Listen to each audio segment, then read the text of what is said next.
टाळी वाजवावी, गुढी उभारावी, वाटही चालावी पंढरीची, अशीच काहीची भावना सध्या वारकऱ्यांची आहे। आपण बघू शकतो की जगद्गुरू संत तुकाराम महाराज यांचा जो पालखी रथ आहे बोरगाव येथे मुक्काम केल्याच्या नंतर आता पिराची कुरोली जी आहे ती या ठिकाणी आज मुक्काम असणार आहे।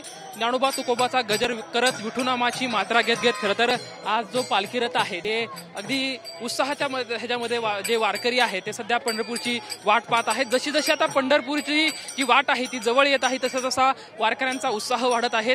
आताच थोड्याच पुढे गेले तर संत ज्ञानेश्वर महाराज यांचा जो पालखी रथ आहे तो यांची खरं तर दोघांची ही जी भेट आहे या ठिकाणी होत आहे। आपण बघू शकतो की संत तुकाराम महाराज यांचा पालखी रथ आणि जगद्गुरू संत ज्ञानेश्वर महाराज आणि तुकाराम महाराज यांचा दोन्ही पालखी रथ आता या ठिकाणी एकत्रित येत आहेत। खरं तर माऊली जे वारकरी आहेत आणि तुकाराम महाराजांचे वारकरी एकत्रित आलेत। खरं तर हा अनुपम्य सोहळा आहे की दोन्ही दिंड्या जगद्गुरू तुकाराम महाराजांची देहू येथून प्रस्थान केल्याच्या नंतर आणि माऊलींची आळंदी येथून प्रस्थान केल्याच्या नंतर दोन्हीही पालखी रथ आहेत ते या ठिकाणी तोंडला भोंडला जे ठिकाण जे आहे ते या ठिकाणी एकत्रित आपण बघू शकतोय की खरं तर हा एक अनुपम्य सोहळा आहे। सहिष्णुतेचा धर्म शिकवणारी जी वारी आहे ती प्रत्येक जण आपापल्या वाटेने चालत असतो, मात्र परत पंढरपूरच्या दिशेने सर्व दिंड्या जे आहे ते एकत्रित येतात। खरं तर हा आपण बघू शकतो की हा सोहळा टिपण्यासाठी भाविकांनी असेल किंवा वारकऱ्यांची आहे ती मोठी गर्दी जी आहे ती सध्या आपल्याला केलेला सध्या आपल्याला बघायला मिळते। खरं तर ही संत ज्ञानेश्वर महाराज आणि संत तुकाराम महाराज यांचे जे दोन्ही पालख्या आहेत त्या दोन्ही पालख्या या ठिकाणी एकत्रित आहे। हा सोहळा पाहण्यासाठी खरं तर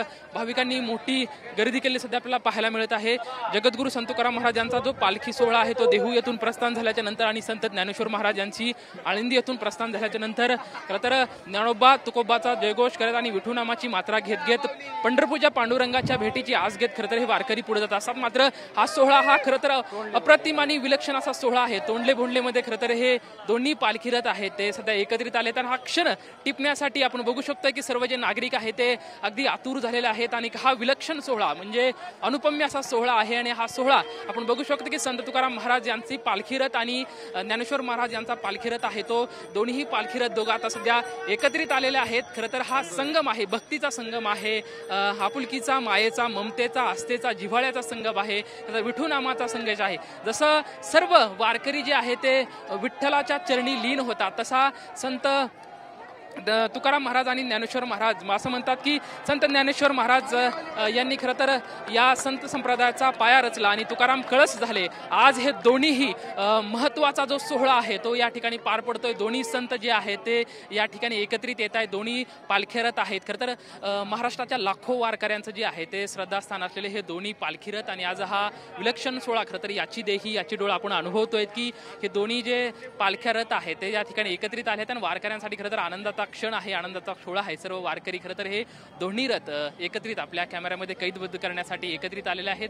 अनुपम्य सोहळा आहे, डोळ्याचं पारणं फिरणार खरं तर हा सोहळा आहे। आपण बघू शकतो की आकर्षक अशी फुलांची सजावट करण्यात आलेले हे दोन्ही रथ आहेत ज्या विठ्ठलाच्या भेटीची अनामिक ओढ घेत खरं तर सर्व महाराष्ट्राच्या कानाकोपऱ्यातून आलेले लाखो वारकरी जे असतात ते विठुनामाची मात्रा घेत घेत पंढरपूरच्या दिशेने वाटचाल करत असतात। मात्र ह्या तोंडला भोंडण्याच्या प्रवेशा या जो परिसर आहे या परिसरामध्ये हा दोन्ही पालख्या ज्या आहेत ते एकत्रित येतात आणि हा अनुपम्य संगम आहे। आपण बघतोय की हा भक्तीचा संगम आहे, हा आपुलकीचा संगम आहे, मायेचा संगम आहे। सर्व वारकरी या ठिकाणी एकत्रित आल्यावर एकमेकांना भेटतात आणि हा सोहळा जो आहे तो हा सोहळा आपल्या मोबाईलमध्ये टिपण्यासाठी आपण बघू शकतो की मोठ्या प्रमाणात या ठिकाणी दोन्ही पालखीच्या मधले जे वारकरी आहेत ते एकत्रित आलेले आहेत, भाविक जे आहेत ते एकत्रित जे आलेले आहेत सध्या आपल्याला पाहायला मिळतंय।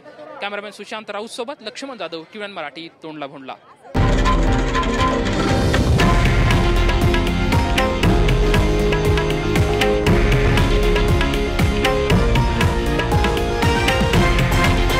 हे आहे देशातील नंबर 1 न्यूज नेटवर्क आणि आपण पाहत आहात TV9 मराठी, एकमेव।